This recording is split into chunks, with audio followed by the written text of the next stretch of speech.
Bangladesh model से general Munir कांप रहा है। पाकिस्तान में भी फांसियां हो सकती हैं, तख्ते उल्टे जा सकते हैं। को खौफ आना ये एक ऑब्वियस चीज़ है, उन्हें डर लगना चाहिए। जो उन्होंने पाकिस्तानियों के साथ कर दिया उसके बाद उनका डरना बनता है।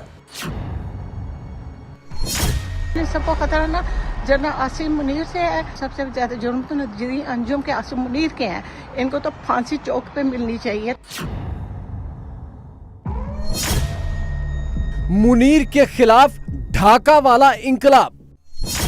जुम्मे के दिन इंशाअल्लाह पूरे पाकिस्तान में यूम सियाह मनाया जाएगा। ये मुल्क इस तरह जुल्म से, जबर से और डंडे से नहीं चल सकता। हम हर उस तरमीम के खिलाफ है जो हमें कहीं से लेके दी जाए और हमें रबर स्टैम्प की तरह इस कहा जाए कि आप इसको मंजूर कराइए। ये मुल्क में अगर माशाल्लाह जो सामने अपने पपेट्स बिठा के और जमहूरी शक्ल दिखा रहे हैं, अगर एक दफा घर से निकलते हैं तो फिर पीछे मुड़कर नहीं देखते हैं जब तक इनकलाब आ नहीं जाता। लगातार दूसरे दिन जनरल मुनीर पर पाकिस्तान में हल्ला बोल।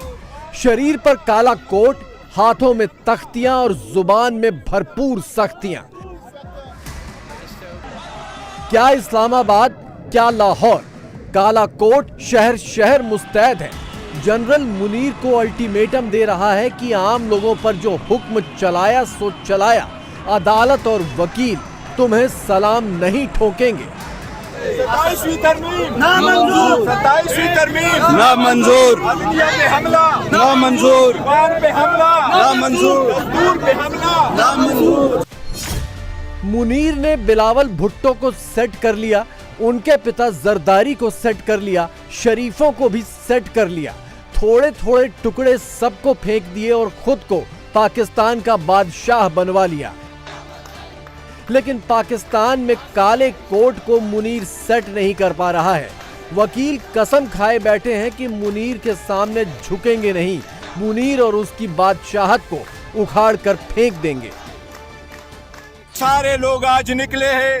हम सिर्फ ये आवाज उठाना चाहते हैं कि हमें 26वीं तरमीम भी नामंजूर थी, वो गलत थी।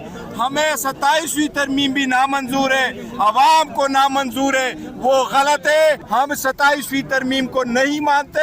हम उस वक्त तक स्ट्रगल करेंगे जब तक अदलिया की आज़ादी बहाल ना हो। हम इस हुकूमत को ये ऐलान करते हैं कि तुम जबर और जुल्म से जो कर रहे हो, पाकिस्तानी अवाम का इसके साथ किसी किस्म की हिमायत नहीं है। जुम्मे के दिन इंशाअल्लाह पूरे पाकिस्तान में यूम सियाह मनाया जाएगा। ये मुल्क इस तरह जुल्म से, जबर से और डंडे से नहीं चल सकता। पूरे पाकिस्तान में वकीलों ने हड़ताल शुरू कर दी है। 18 नवंबर से 22 नवंबर तक हड़ताल का पहला राउंड है। कराची, लाहौर, इस्लामाबाद, पेशावर जैसे शहरों में वकीलों के जुलूस निकल रहे हैं। जज भी वकीलों के साथ आ गए हैं। मुनीर के खिलाफ अब तक सुप्रीम कोर्ट और हाई कोर्ट के 5 जज इस्तीफे दे चुके हैं। पाकिस्तानियों को अचानक से बांग्लादेश बहुत अजीज हो गया है। बांग्लादेश में भी छात्रों और वकीलों ने शेख हसीना के खिलाफ मोर्चा खोला था। मुल्क में आग लगी, हसीना का तख्ता पलटा, उन्हें मुल्क छोड़कर भागना पड़ा और आखिरकार सोमवार को उन्हें सजाए मौत सुना दी गई। पाकिस्तान में भी मुनीर के खिलाफ यही माहौल बन रहा है। तो क्या जनरल मुनीर के खिलाफ प्रदर्शनों की आखिरी मंजिल बांग्लादेश वाली है? क्या मुनीर को पाकिस्तानी तख्त से उतार पाएंगे? क्या मुनीर को पाकिस्तान छोड़कर भागना पड़ेगा? मुनीर जिंदा बचेगा या पाकिस्तान में ही मारा जाएगा? क्या मुनीर के लिए फांसी का फंदा तैयार हो चुका है? किसानों को चाहिए ना, बल्कि निकले अदालतों को ताला लगाएं और निकले बोलें कि ये जो पाकिस्तान है ना, ये जनरल आसिम की माँ या बाप, माँ या बी का जहेज नहीं है। ये जो पाकिस्तान है ये पाकिस्तानी कौम के लिए जिन्ना जी ने बनाया था। तो ये इनका जहेज, इसकी माँ का जहेज नहीं है ना इसके बाप की जागीर है कि ये उसको काले कानूनों से वो ला रहा है। पाकिस्तान तबाही के करीब हो गया है। पहले हम बचपन से सारी जिंदगी ये सुनते हैं पाकिस्तान नाजुक दौर से गुजर रहा है। हमारे बड़े भी ये कहते थे और हम भी ये सुनते आए। अभी तक हम ये सुने पाकिस्तान नाजुक दौर से गुजर रहा है, पाकिस्तान ऐसे अभी तक पाकिस्तान गिरने के करीब हो गया है। तो कौम सारे निकलो, जल्दी से निकलो, पाकिस्तान को बचाओ। पाकिस्तान खतरे में, इस्लाम खतरे में और इससे खतरा इमरान खान इस सबको खतरा ना जनरल आसिम मुनीर से है। सबसे ज्यादा जुर्म तो नजरी अंजुम के आसिम मुनीर के हैं। इनको तो फांसी चौक पे मिलनी चाहिए।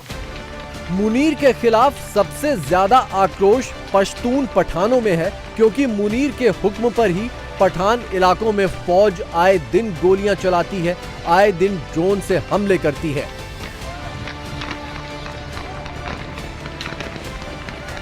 और ये सब एंटी टेरर ऑपरेशन के नाम पर होता है, क्योंकि मुनीर को सबसे ज्यादा खतरा पठानों से है, इसीलिए वो पठानों को दहशत में रखना चाहता है, लेकिन हो इसका उल्टा रहा है।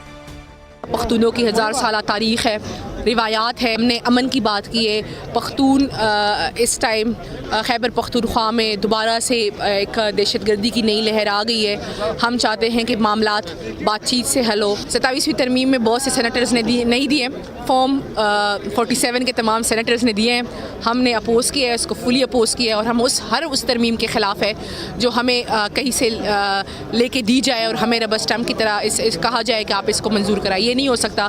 जितनी भी लेजिस्लेशन है वो सेनेट के जरिए होनी चाहिए। हमने बता दिए जी अपने मुतालिबात और हम समझे कि आज इसी सेकंड पे इस पे अमल दरामद कराएंगे।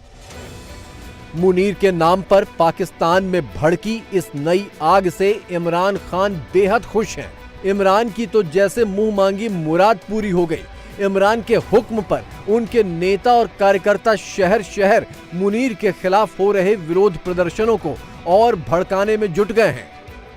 मुल्क में constitutional martial law, judicial martial law, journalism पे मार्शल लॉ और तहरीर और तकरीर की आज़ादी नहीं। आज भी सिंध में कोई जुलूस नहीं निकालने दिया जाता। सब पे 144 और गिरफ्तार होते जा रहे हैं वर्कर। इन 3 दिनों में कई 100 पे केसेस हो गए और गिरफ्तार हो गए। ये मुल्क में अगर माशाल्लाह जो सामने अपने पपेट्स बिठा के और जमहूरी शक्ल दिखा रहे हैं, लेकिन लोगों ने ये माशाल्लाह की शक्ल देख ली है। अपनी पार्लियामेंट को जूते के मिलिट्री के बूट्स के नीचे करने की और अदलिया को नीचे करने की हम मजम्मत करते हैं। ये प्रमोशंस, ये जो इम्यूनिटी दी हुई है, ये सारे खत्म होंगे। मुनीर के खिलाफ पाकिस्तान में एक नहीं दर्जनों मोर्चे पहले से ही खुले हुए हैं। इनमें से सबसे बड़ा मोर्चा है बलोचों का, जिसकी कमान अब बलोच महिलाओं के हाथों में है। बलोच महिलाएं अपने अगवा हुए बेटों और भाइयों की तलाश में इस्लामाबाद में बीते 4 महीने से डटी हैं और जनरल मुनीर से उनका पता पूछ रही हैं। मैंने जब अपने बच्चे के चेहरे की तरफ देखा, मुझे अंदाजा हो गया रात को इसके साथ क्या हुआ। आप यकीन करें, जब वो बच्चों को जेल में लेके आते हैं, ट्रायल के लिए लेके आते हैं, पुलिस वालों ने हथकड़ियां लगाई होती हैं, उस माँ पे क्या बीतती है। वो जब अपने बच्चे को हथकड़ियों में देखती है, जानवरों की तरह खींच के लेके आ रहे होते हैं, उस माँ पे क्या बीतती है। मुझे 4 साल शुरू हो गया। मेरा बच्चा जो छोटा अंडर है, जो उसका फ्यूचर तबाह हुआ। मैं घर से कभी बाहर नहीं निकली थी। अब मेरा ये हाल है, मैं कोर्ट कचहरियों में वकीलों के दरमियान में जाके खड़ी होती हूँ, ना मेरे लोगों के दरमियान में खड़ी होती हूँ। मैं जेल में जाती हूँ, तरह तरह के लोग होते हैं, तरह तरह की नजरें होती हैं। मैं थक गई हूँ। अल्लाह के वास्ते मेरा बच्चा छोटा है, कोई मेरा बच्चा मुझे लेके दे दे रियासत से। मुनीर हर तरफ से घिर गया है। पश्चिमी बॉर्डर पर अफगानिस्तान बंदूकें ताने बैठा है। घर के अंदर खैबर पख्तूनख्वा में पठान उसकी जान के दुश्मन हैं, तो बलूचिस्तान में उसकी फौज की कदम रखने की भी हिम्मत नहीं। ले देकर एक पंजाब बचा था, लेकिन यहां भी उसकी बादशाहत की चाहत ने पंजाबियों को उसका दुश्मन बना दिया। बात घूम फिर कर वहीं आ जाती है कि पाकिस्तान के अंदर ही इतने दुश्मन बना लेने के बाद मुनीर कब तक खैर मनाएगा, कब तक अपने बंकर में छिपा रहेगा, कब तक लाहौर, इस्लामाबाद और रावलपिंडी पर बादशाहत के भ्रम में जिएगा।